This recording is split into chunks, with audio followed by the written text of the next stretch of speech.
আসসালামু আলাইকুম রহমতুল্লাহি ওবরাকাতুহু। আপনার আইডি বা পেজে যদি ভিউ না হয় তাহলে একটা গুরুত্বপূর্ণ সেটিংস করতে হবে। তো আমি দেখিয়ে দিচ্ছি। তো সর্বপ্রথম আপনার প্রোফাইল বা পেজের আইকনটি ক্লিক করে নেবেন। এরপর স্ক্রল ডাউন করে নিচে চলে যাবেন। নিচে চলে যাওয়ার পর এখানে দেখতে পাচ্ছেন সেটিংস।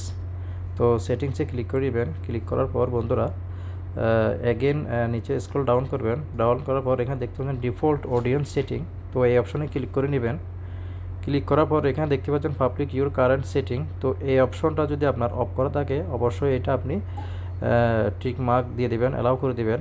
আমি দেখিয়ে দিচ্ছি। তো এটা দেওয়ার পর নিচে এসে নেক্সটে ক্লিক করে নেবেন। নেক্সটে ক্লিক করে দেওয়ার পর এখানে দেখতে পাচ্ছেন এগুলো যদি আপনার অফ করা থাকে বা পাবলিক ছাড়া যদি অন্য অপশন থাকে তাহলে এগুলো সব আপনি পাবলিক করে দেবেন বা অন করে দেবেন। দেখতে পাচ্ছেন আমি একটা একটা আপনাদেরকে মার্ক করে দেখিয়ে দিচ্ছি। তো মার্ক করার পর সবগুলো ওপেন করার পর তো নিচে এসে কনফার্মে ক্লিক করে দেবেন।